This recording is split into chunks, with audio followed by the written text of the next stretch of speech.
ನಮಸ್ಕಾರ ವೀಕ್ಷಕರೇ, ನಾನು ನಿಮ್ಮ ಬ್ರಾಹ್ಮಿಣಿ ಅಂಜಲಿ. ಬನ್ನಿ ಕುಂಭರಾಶಿಯವರಿಗೆ ಜುಲೈ ತಿಂಗಳ ಮಾಸ ಭವಿಷ್ಯ ಹೇಗಿದೆ ಅಂತ ನೋಡ್ತಾ ಹೋಗೋಣ.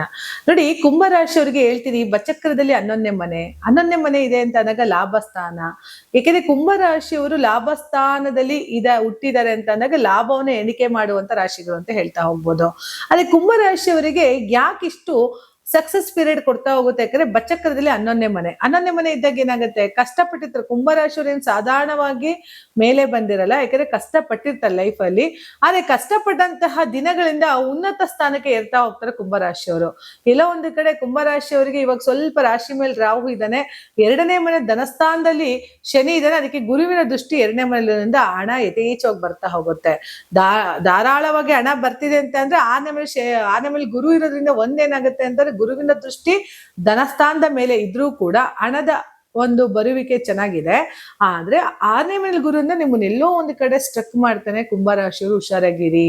6th house ರೋಗ ಋಣ ರಿಪು ಅಂತ ಏನ್ ಕರಿತೀವೋ ಎಲ್ಲೋ ಒಂದ್ ಕಡೆ ಕಮಿಟ್ಮೆಂಟ್ ಬರೆಸ್ತಾನೆ. ನೋಡಿ, ಕುಂಭರಾಶಿಯವರಿಗೆ ಒಂದೇ, ಯಾಕೆಂದ್ರೆ ಕೊಟ್ಟ ಸಾಲ ನಿಮಗೆ ವಾಪಸ್ ಬರೋದಿಲ್ಲ. 3ನೇ ಮನೆ ಅಧಿಪತಿ ಯಾರು ಹೇಳಿ? ಕುಜ. ದಯವಿಟ್ಟು ಯಾರನ್ನು ನಂಬೇಡಿ. ಕುಂಭರಾಶಿಯವರು ಯಾರನ್ನ ನಂಬ್ತೀರಾ ಅವ್ರು ನಿಮ್ಗೆ ಖಂಡಿತ ಮೋಸ ಮಾಡ್ತಾರೆ. ಕಟ್ಟಿಟ್ಟ ಬುತ್ತಿ ಇದು ನಿಮ್ಗೆ. ಯಾಕಂದ್ರೆ ತೃತೀಯಾಧಿಪತಿ ಕುಜ ಅವನೇ ಆಗಿರೋದ್ರಿಂದ ನಿಮ್ಮ ಲೈಫ್ ಅಲ್ಲಿ ಸಿಕ್ಕಾಬಟ್ಟ ಸ್ನೇಹಿತರು ಮೋಸ ಮಾಡಕ್ಕೆ ಅಂತಾನೆ ಬಂದಿರ್ತಾರೆ. ಇನ್ನು ಸಪ್ತಮಾಧಿಪತಿ ಆದಂತಹ ಶನಿ, ಕುಂಭರಾಶಿಯವರಿಗೆ ಸಪ್ತಮಾಧಿಪತಿ ರವಿ. ಆ ಸಪ್ತಮಾಧಿಪತಿ ರವಿ ಆಗಿರೋದ್ರಿಂದ ಡಿಸ್ಟರ್ಬೆನ್ಸ್ ಲೈಫ್ ಇದ್ದೇ ಇರುತ್ತೆ. ಕುಂಭರಾಶಿಯವರು ಯಾರೇ ಆಗಿರ್ಬೋದು, ವೈವಾಹಿಕ ಜೀವನದಲ್ಲಿ ನೆಮ್ಮದಿ ಇದೆ ಅಂತ ಹೇಳೋಕ್ ಸಾಧ್ಯನೇ ಇಲ್ಲ ವೀಕ್ಷಕರೇ.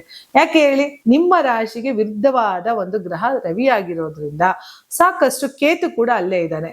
ಹಾಗಾಗಿ ಎಲ್ಲೋ ಒಂದ್ ಕಡೆ ವೈವಾಹಿಕ ಇರ್ಬೋದು, ವ್ಯವಹಾರ ಇರ್ಬೋದು, ಇವಿಷ್ಟು ಕೂಡ ನಿಮ್ಗೆ ಸ್ವಲ್ಪ ಸಮಸ್ಯೆಗಳನ್ನ ತಂದ್ಕೊಡುತ್ತೆ.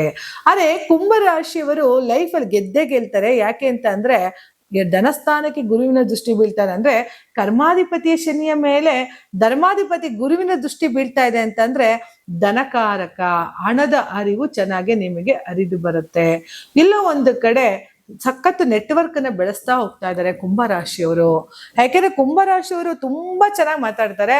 ಕುಂಭರಾಶಿಯವರು ಮಾತಾಡ್ತಾ ಇರ್ಬೇಕಾದ್ರೆ ಏನಾಗುತ್ತೆ, ನಾವು ಅವ್ರನ್ನ ಮಾತಿನ ಕೇಳ್ಬೇಕು ಅನ್ಸುತ್ತೆ. ಮತ್ತೆ ನೇರ ನುಡಿಯ ಮಾತುಗಳನ್ನ ಹುಳ್ಳುವಂತವ್ರು. ಯಾಕಂದ್ರೆ ಗುರು ಅಲ್ವಾ, ಕುಂಭರಾಶಿಗೆ 2ನೇ ಮನೆ ಗುರು, ಮತ್ತೆ ಲಾಭಸ್ಥಾನಕ್ಕೆ ತಂದ್ಕೊಡುವಂತ ಗುರು. ಗುರು ಅಂದ್ರೆ ಏನು? ಲೆಕ್ಕಾಚಾರದ ಮನೋಭಾವ. ಕುಂಭರಾಶಿಯವರು ಅದಕ್ಕೆ ತುಂಬಾ ಲೆಕ್ಕಾಚಾರ ಮಾಡೋದು. ಒಂದೇನಂದ್ರೆ, ₹1 ನಿನಗೆ ಕೊಡ್ತಾ ಇದ್ದೀನಿ ಅಂತ ಅಂದ್ರೆ ₹10 ಅವನಿಂದ ಸಂಪಾದನೆ ಬರ್ಬೇಕು, ಇಲ್ಲ ₹100 ಅವನಿಂದ ನನಗೆ ಲಾಭ ಬರ್ಬೇಕು ಅಂತ ನೋಡ್ತೀರಿ. ಪ್ರತಿ ದಿನಗಳಲ್ಲೂ ಕೂಡ ಬೆಳಗ್ಗೆ ಎದ್ದರೆ ನೀವು ಲಾಭವನ್ನೇ ಎಣಿಸ್ತೀರಾ ಕುಂಭರಾಶಿಯವರು. ಯಾಕೆ ಅಂತ ಅಂದ್ರೆ ಮೋರ್ ದ್ಯಾನ್ ಎಲ್ಲೆಲ್ಲಿಂದ ದುಡ್ಡು ಬರುತ್ತೆ, ಯಾವ ಕಡೆಯಿಂದ ಹಣ ಬರುತ್ತೆ, ಇನ್ವೆಸ್ಟ್ಮೆಂಟ್ಗಳ ಪ್ಲಾನ್ಗಳು, ಇಂಥದಕ್ಕೆಲ್ಲ ಅತಿ ಹೆಚ್ಚು ಗಮ್ಯವನ್ನ ಕೊಡುವಂತವರಾಗಿದೆ ಅದು ಕುಂಭರಾಶಿಯವರಾಗಿರೋದ್ರಿಂದ ಪ್ರಾಫಿಟ್ ಅನ್ನ ನೋಡ್ತಾ ಹೋಗ್ತಾರೆ. ಅವ್ರ ಲೈಫಲ್ಲಿ ಏನು ಅಂತ ಅಂದ್ರೆ ಮದುವೆ ವಿಚಾರ ಇರ್ಬೋದು, ಸ್ನೇಹಿತರ ವಿಚಾರ ಇರ್ಬೋದು, ಈ 3ರಲ್ಲಿ ಸ್ವಲ್ಪ ಫೇಲ್ಯೂರ್ ಆಗುವಂತಹ ಟೈಮು ಬಂದ್ಬಿಡುತ್ತೆ.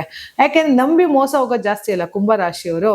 ಹಾಗಾಗಿ ಸ್ವಲ್ಪ ಕೇರ್ಫುಲ್ ಆಗಿ ಇರ್ಬೇಕಾಗತ್ತೆ. ನಂಬಿ ಮೋಸ ಅಂತ ಅಂದ್ರೆ ಹೇಗೆ ಅಂತ ಅಂದ್ರೆ ಅವ್ರು ಎಲ್ಲಾನು ನಂಬಲ್ಲ. ಯಾರಿಗಾರ ನಂಬಿದಾರೆ ಅಂತ ಅಂದ್ರೆ ಅವ್ರು ಸಕಲ ತಮ್ಮ ಜೀವನ ಕೂಡ ಪಣ ಕೊಟ್ಟು ಬಿಡ್ತಾರೆ ಅಂಥದ್ದು ಕುಂಭರಾಶಿಯವರಿಗೆ.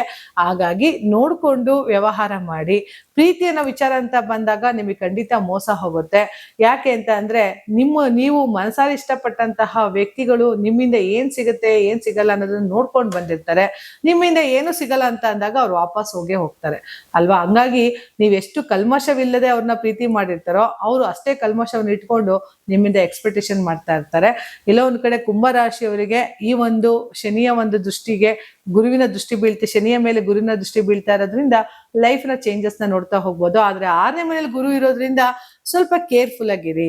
ಯಾವ ವಿಚಾರದಲ್ಲಿ ಅಂದ್ರೆ ಆರೋಗ್ಯದ ವಿಚಾರ ಕೇರ್ಫುಲ್ ಆಗಿರಿ. ರಾಶಿ ಮೇಲೆ ರಾಹು ಇದ್ದಾನೆ, ಏನಾದ್ರು ಮಾತಾಡ್ಬಿಡೋದು, ಪಬ್ಲಿಕ್ ಅಲ್ಲಿ ತೊಂದರೆ ಆಗೋದು, ಪ್ರಾಬ್ಲಮ್ ಆಗತ್ತೆ. ಕೇರ್ಫುಲ್ ಆಗಿದ್ರೆ ಆಯ್ತು. ಜೊತೆಗೆ ಪಂಚಮದಲ್ಲಿ ರವಿ ಬುದ್ಧಾದಿತ್ಯ ಯೋಗ. ಮಕ್ಕಳಲ್ಲಿ ಎಜುಕೇಶನ್ ಸೂಪರ್ ಆಗಿರುತ್ತೆ. ಮಕ್ಕಳು ತುಂಬಾ ಚೆನ್ನಾಗಿ ಓದ್ತಾರೆ, ರಿಸಲ್ಟ್ ತುಂಬಾ ಚೆನ್ನಾಗಿ ತೆಗಿತಾರೆ. ಯಾಕೆಂದ್ರೆ ಕುಂಭರಾಶಿಯವರಿಗೆ 5ನೇ ಮನೆ ಬುಧ ಆಗಿರೋದ್ರಿಂದ ಮಕ್ಕಳು ಬ್ರಿಲಿಯಂಟ್ ಅಂತಾನೆ ಹೇಳ್ಬೋದು. ಯಾಕಂದ್ರೆ ಮರ್ಕ್ಯುರಿ ಅಲ್ವಾ, ಸಿಕ್ಕಾಪಟ್ಟೆ ಚೆನ್ನಾಗೆ ಓದ್ತಾರೆ ಅಂತ ಹೇಳ್ಬೋದು. ಮ್ಯಾಥ್ಸ್ ಅಲ್ಲಿ ಸಿಕ್ಕಾಪಟ್ಟೆ ಫಾಸ್ಟ್ ಇರ್ತಾರೆ ಅಂತ ಹೇಳ್ಬೋದು. ಯಾಕಂದ್ರೆ ಬುಧ ಕ್ಯಾಲ್ಕುಲೇಟ್ ಮೈಂಡೆಡ್. ನೋಡಿ, ಪಂಚಮಾಧಿಪತಿ ಅವನೇ ಆಗಿರೋದ್ರಿಂದ, ಜೊತೆಗೆ ಅಷ್ಟಮಾಧಿಪತಿ ಕೂಡ ಅವನೇ ಆಗಿರೋದ್ರಿಂದ, ಬುಧ ಆಗಿರೋದ್ರಿಂದ ಕುಂಭರಾಶಿಯವರು ಸ್ವಲ್ಪ ಮಕ್ಕಳಲ್ಲಿ ದೋಷನ ನೋಡ್ತಾರೆ. ಅಂದ್ರೆ ಮಕ್ಕಳು ಆಗೋದು ಲೇಟ್ ಆಗಿರ್ಬೋದು, ಅಥವಾ ಮಕ್ಕಳಾದ್ಮೇಲೆ ತುಂಬಾ ಬ್ರಿಲಿಯಂಟ್ ಆಗಿರ್ತಾರೆ. ಜೊತೆಗೆ ಕುಂಭರಾಶಿಯವರು ಅತಿ ಹೆಚ್ಚು ಮಕ್ಕಳನ್ನ ಮಾಡ್ಕೊಳಲ್ಲ, 1 ಅಥವಾ 2, ಮ್ಯಾಕ್ಸಿಮಮ್ 3, ಅದು 2 ಮೇಲಂತೂ ಸಾಧ್ಯನೇ ಇಲ್ಲ. ಕುಂಭರಾಶಿ ಸಾಧಾರಣ ಒಂದೊಬ್ಬೊಬ್ರು ಮಕ್ಕಳು ಇರ್ತಾರೆ ಅಂತಾನೆ ಹೇಳ್ತಾ ಹೋಗ್ಬೋದು. ಇವೆಲ್ಲದ್ರ ಜೊತೆಗೆ ಕುಂಭರಾಶಿಯವರು ತುಂಬಾ ಲೈಫ್ ನ ನೆಟ್ವರ್ಕ್ ಅಲ್ಲಿ ಬೆಳೆಸ್ತಾ ಹೋಗ್ತಾರೆ. ಯಾಕಂದ್ರೆ ರಾಹು ಅಲ್ಲೇ ಇದ್ದಾನೆ.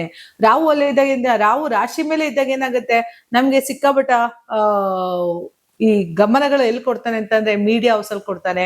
ಛಾಯಾಗ್ರಾಹಕ ಅಂದ್ರೆ ಹೊಸ ಹೊಸ ಉದ್ಯೋಗಗಳನ್ನ ಮಾಡ್ತಾ ಹೋಗ್ಬೋದು, ಅಥವಾ ನಾವು ನ್ಯೂಸ್ ಚಾನಲ್ ತೆಗಿಯೋಣ, ಸಿನಿಮಾ ತೆಗಿಯೋಣ, ಅಥವಾ ನಮ್ದೇ ಆದಂತಹ ಒಂದು ಚಾನಲ್ ನಡ್ಸೋಣ ಅನ್ನೋದ್ರಲ್ಲೆಲ್ಲ ತುಂಬಾ ಗಮನವನ್ನ ಕೊಡ್ತಾ ಇರ್ತಾರೆ. ರಾಹು ರಾಶಿ ಮೇಲೆ ಇದ್ರೆ ಏನಾಗುತ್ತೆ, ಛಾಯಾಗ್ರಾಹಕ ಅಂತ ಕರಿತೀವಿ.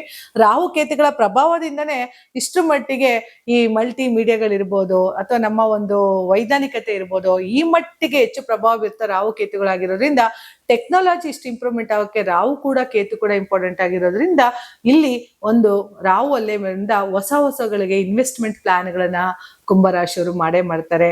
ಹಾಗಾಗಿ ಕುಂಭರಾಶಿಯವರಿಗೆ ತಿರುನಲ್ಲ ಶನಿ ಟೆಂಪಲ್ನ ಆಶೀರ್ವಾದ ಸದಾ ಇರ್ಲಿ ಅಂತ ಹೇಳ್ತಾ, ಶನೇಶ್ವರನ ಆಶೀರ್ವಾದ ಸದಾ ಇವ್ರ ಮೇಲೆ ಇರ್ಲಿ, ಅವರಿಗೆ ಸಕಲ ಅಷ್ಟೈಶ್ವರಗಳನ್ನು ಕೊಟ್ಟು ಕಾಪಾಡ್ಲಿ ಅಂತ ಹೇಳ್ತಾ ನನ್ನ ಮಾತನ್ನ ಮುಗಿಸ್ತಾ ಇದ್ದೀನಿ.